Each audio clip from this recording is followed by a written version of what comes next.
محفظ خیر آبادی وہ شاہ اسحاق صاحب رحمۃ اللہ علیہ کے متعلق یہ کہتے تھے کہ فرشتوں کی بات ہو تو شاہ اسحاق صاحب کی بات کروں. تو انہوں نے فضل خیر آبادی نے جب یہ کتاب پڑھی نا ازالت الخفا، تو پھر تھوڑی سی نرمی پیدا ہوئی اور اندازہ ہوا کہ اتنے بڑے لوگ. اور یہ جو آخر پہ مولانا عبد الحی فرنگی محلی ہیں، فرنگی محل والے لوگ بھی بہت بڑے تھے. یہ درس نظامی جتنا ہندوستان میں پڑھتے ہیں یہ وہاں کی دین ہے. یہ ان لوگوں نے شروع کیا تھا ہندوستان میں، اور سلطان اورنگزیب رحمت اللہ علیہ نے ان کے اس وجہ سے انہیں نوازا تھا کہ شیخ سلطان کے ہاں شیخ کی بڑی قدر تھی، اور وہ سمجھتے تھے کہ یہ لوگ ہیں واقعی جو علم کے وارث ہیں، اور ایسی چیزیں. چلو اب ادھر کیا چلنا ہے. بہرحال مولانا عبد الحی فرنگی محلی جو تھے انہوں نے بھی ازالت الخفا کے متعلق لکھا ہے، اور ایک جگہ وہ لکھتے ہیں کہ شاہ ولی اللہ رحمۃ اللہ علیہ کی ازالت الخفا التعلیق الممجد ایک کتاب انہوں نے لکھی ہے موطا امام محمد کی شرح. اس میں ایک جگہ ہم نے پڑھا وہ کہتے ہیں کہ شاہ ولی اللہ رحمۃ اللہ علیہ کی کتاب عدیم النظیر فی بابہ، اپنے موضوع پر اس کی دوسری مثال نہیں ملتی. شاہ صاحب نے ازالت الخفا ایسی کتاب لکھی ہے. اس آیت کریمہ کا ذکر حضرت نے وہاں کیا. حجت اللہ البالغہ کے بعد دوسری بڑی چیز ہے. حجت اللہ البالغہ میں شاہ صاحب رحمت اللہ علیہ نے اصل میں بیان کیے ہیں سارے عقیدے اور علم کی باتیں، اوپر کی باتیں، وضو، نماز، ان چیزوں کے اسرار اور حکم پر بھی بحث کی ہے. مگر اصل موضوع جو ہے نا کتاب کا، وہ آپ کو اندازہ ہوگا مسلمانوں کی نظریاتی رہنمائی ہے، علمی رہنمائی ہے کہ نظریات کیا ہوتے ہیں، کیا کیا چیزیں مسلمانوں میں ہونی چاہیے. اور اس میں حضرت نے عملاً یہ چیزیں کر دی ہیں کہ عملی طور پر کیا ہے. اور پھر انہوں نے خاص طور سے خلافت راشدہ میں ازالت الخفا پر بحث کی اور بتایا کہ خلافت راشدہ نے کیسے حضور اقدس صلی اللہ علیہ وسلم کے فرمودات کو اور نبی کریم صلی اللہ علیہ وسلم جو دین کا نظام لے کے آئے تھے اسے عملاً کیسے نافذ کر دیا تھا، اسلامک اسٹیٹ کیسے بن گئی. اسی وجہ سے شاہ صاحب رحمت اللہ علیہ نے اس میں دین کے بالکل متوازی جو دوسری بنیاد بنتی ہے نا امامت کا نظریہ، اس کا رد کیا ہے. اور امامت کے نظریہ پہ جو کچھ سابقین نے لکھا تھا اسے تو چھوڑ ہی دو، وہ تو بات ہی الگ ہے. حتیٰ کہ جو آخری بڑی شخصیت، بہت بڑی شخصیت جس نے پوری دنیا کو گویا فقہ جعفریہ کے ماننے والوں کو مجبور کیا کہ انہیں اپنا امام اور قائد تسلیم کر لیں، اور پوری دنیا کے میں فقہ جعفریہ کے ماننے والے جہاں جہاں رہتے ہیں ان میں سے ایک ایک گھر میں ان کی تصویریں آ گئیں خمینی کی. ان کی آپ دیکھ لیں انہوں نے امامت پہ کیا لکھا ہے. الحکومت الاسلامیہ انہوں نے کتاب لکھی، اور الحکومت الاسلامیہ میں انہوں نے باب قائم کیا ہے پورا بالکل آغاز میں الولایت التکوینیہ کے نام سے. 50-60 صفحے جو ابتدائی ہیں وہیں پہ یہ بحث آ گئی ہے. اور جو نسخہ اس کا پڑھا تھا وہ خود ایران سے قم سے ان کے شہر سے خرید کے ہم لائے تاکہ دیکھیں کہ اور کوئی گڑبڑ تو نہیں ہو گئی. ممکن ہے کہ اس نسخے میں کچھ اور ہو. اور پھر اس کو تقابل جب کیا ان نسخوں کا جو ہمارے ملک میں ملتے تھے، سب جگہ یہی عبارت ایک ہی طرح کی لکھی ہوئی تھی. اور انہوں نے امامت کے نقطۂ نظر پہ جہاں لکھا ہے وہ کہتے ہیں کہ امامت جو ہے وہ ہمارے دین کے قطعی الثبوت مسائل میں سے ہے. ان من ضروریات مذہبنا، ہمارے مذہب کی ضرورت ہے یہ. یعنی جس طرح ہمارا اہل سنت کا اعتقاد کتاب سنت قرآن حدیث، اسی طرح عقیدہ، یہ ساری چیزیں ہمارے نزدیک ضروریات دین میں سے ہیں. اسی طرح وہ کہتے ہیں ہمارے نزدیک یہ ضرورت ہے ہمارے دین کی کہ ہم اپنے اماموں کو 12 اماموں کو ایسے مقام پر تسلیم کریں کہ اللہ کا بڑے سے بڑا فرشتہ، اب بڑے سے بڑا فرشتہ کون ہے؟ جبریل امین. ان کو بھی وہ درجہ حاصل نہیں ہے جو ان ائمہ کو حاصل. چلو یہ بحث اور صحیح کہ فرشتے افضل ہیں یا انسان افضل ہیں. اور یہ جو اس کے بعد لکھا ہے نا کہ ولا نبی مرسل، اور اللہ کے کسی بڑے سے بڑے رسول کو بھی وہ مقام حاصل نہیں ہے جو ہمارے ائمہ کو حاصل ہے.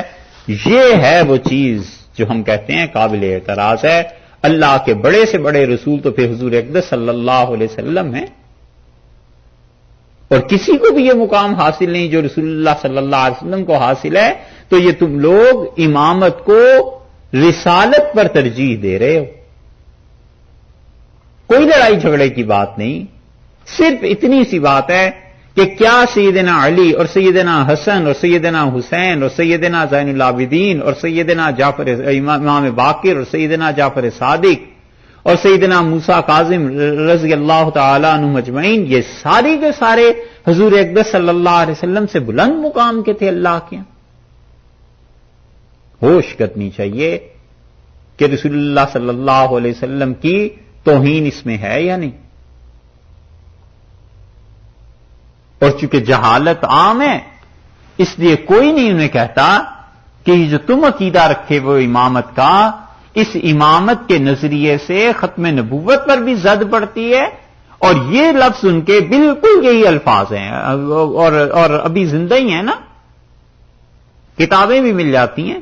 دیکھ لیں، اگر ولایت تکوینیہ میں نہ لکھا ہو تو پھر آ کے بتائیے گا، اور اگر یہی لفظ لکھے ہیں اور یقیناً لکھے ہوئے ہیں تو سوچنے کی بات ہے کہ یہ کیا دین ہے. ہم لوگ زندہ ہیں نا، ابھی جو بیان کر رہے ہیں وہ تو زندہ ہیں. نہیں تو زندہ ہی ہیں نا ابھی ہم. تو آ کے بتائیں یہ کیا چیز ہے. یا تو صاف کہہ دیں کہ رسول اللہ صلی اللہ علیہ وسلم سے واقعی یہ 12 امام بلند و بالا کے ہمارا عقیدہ ہے، ختم ہوئی بات. اور یا صاف کہہ دیں کہ یہ جھوٹ ہے، ہم نہیں مانتے اس کو. اور جو اس کو مانتا ہے کہ رسول اللہ صلی اللہ علیہ وسلم کا درجہ کم تھا اور ائمہ کرام اپنے درجات میں حضرت صلی اللہ علیہ وسلم سے بھی آگے بڑھے ہوئے تھے، تو وہ کفر ہے. یہ کہیں صاف. یہ عجیب بات ہے کہ نہ اس چیز کا اقرار ہے نہ اس چیز کا اقرار ہے. ہم تو صاف کہتے ہیں کہ حضور اقدس صلی اللہ علیہ وسلم سے بلند اور بالا مقام ایک ہی ہے اور وہ اللہ کا ہے. بس جو رسول اللہ صلی اللہ علیہ وسلم سے بلند مقام کوئی بھی مانتا ہے، چاہے وہ کسی فرقے اور کسی دین سے تعلق رکھتا ہو، کفر کا ارتکاب کرتا ہے. رسول اللہ صلی اللہ علیہ وسلم سے بلند و بالا مقام کسی کا نہیں. اور پھر وہ کہتے ہیں کہ ہماری روایات اور احادیث کے مطابق حضور اقدس صلی اللہ علیہ وسلم اور ائمہ جو تھے اس دنیا کے پیدا ہونے سے پہلے نور تھے اور وہ عرش کے گرد طواف کرتے تھے. اور کہ یہ خرافات ہیں، خیر اس پہ تو کیا جان ہے. لیکن یہ جو امامت ہے نا، ایک مستقل نظریہ نبوت کے مقابلے میں یہ سب سے خطرناک چیز ہے.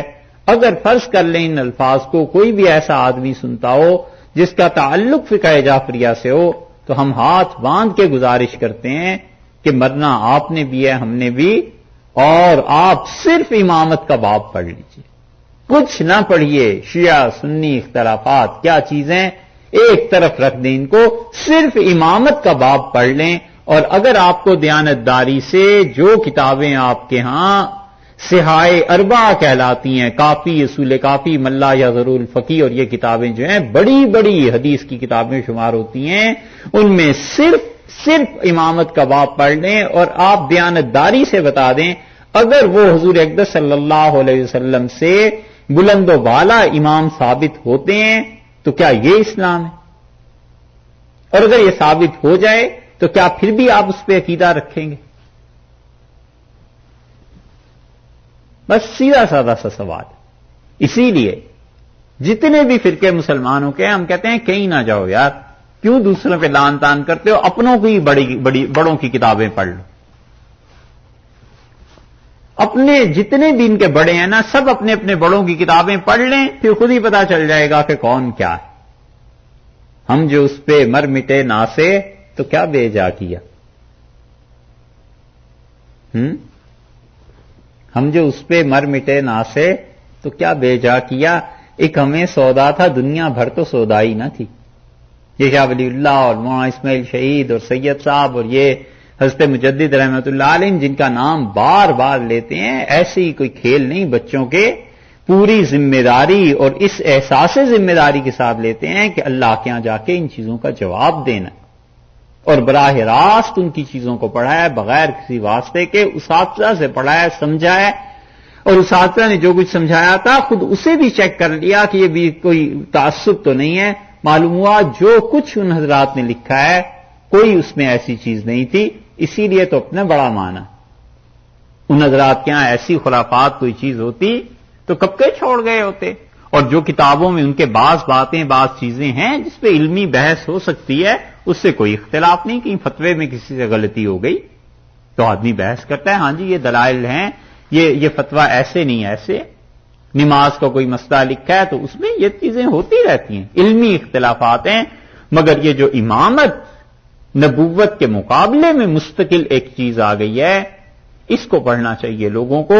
اسی لیے شاہ ولی اللہ رحمۃ اللہ علیہ نے ازالت الخفا کے بالکل آغاز میں لکھتے ہیں کہ می گوید فقیر حقیر ولی اللہ، یہ جو ولی اللہ فقیر ہے، جو حقیر آدمی ہے رحمہ اللہ، یہ لکھتا ہے کہ دری زمان بدعت تشیع آشکار شد، کہ ہمارے زمانے میں شیعت کی بدعت ہندوستان میں پھیل گئی ہے، وہ نفوس عوام بشبہات ایشان متشرب گشت، اور عوام کے دلوں نے اور عوام کی طبیعتوں نے ان کے پھیلائے ہوئے شکوک اور شبہات کو اپنے اندر سمو لیا، پی گئے ہیں۔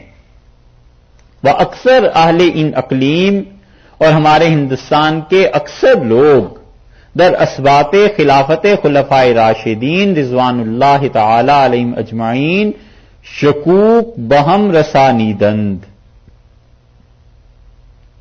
اور اکثر باشندے جو ہندوستان کے ہیں ان کے دلوں میں خلفائے راشدین رضی اللہ عنہم کی خلافت کے بارے میں طرح طرح کی شکوک اور اعتراضات پیدا ہو گئے ہیں، اس وجہ سے میں کتاب لکھ رہا ہوں۔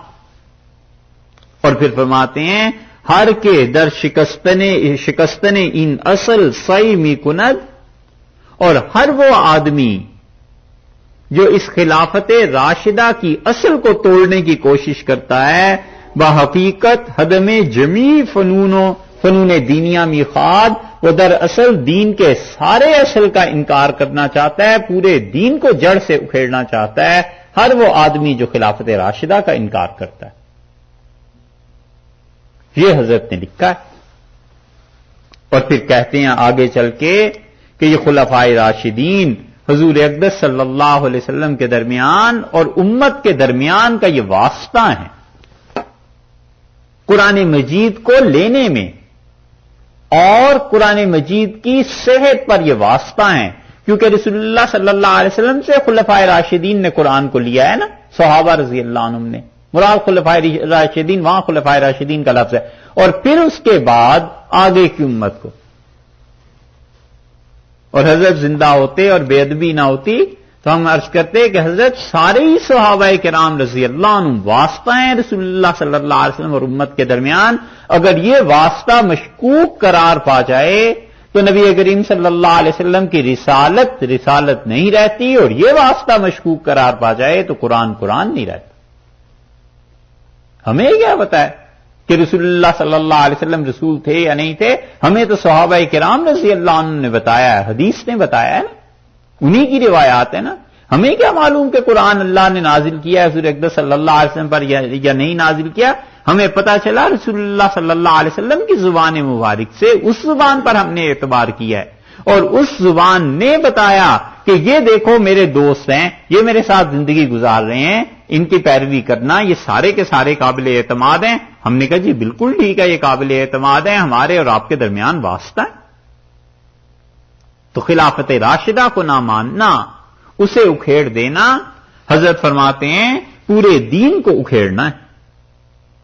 حدیث ہے، فقہ ہے، امت کا اجماع ہے، بعد میں تصوف آ گیا، احسان ہے، علم و حکمت ہے، اخلاقیات ہیں، سیاسیات ہیں، یہ سارے علوم اس امت کو جو ملے ہیں خلفائے راشدین ہی سے ملے، اور یہ جو امت پوری کی پوری خلفائے راشدین کے در پہ ہاتھ پھیلائے ہوئے اور کشکول لیے ہوئے کھڑی رہتی ہے. جو کچھ وہاں سے بھیک ملتی ہے وہ دین ہے. رضی اللہ عنہ.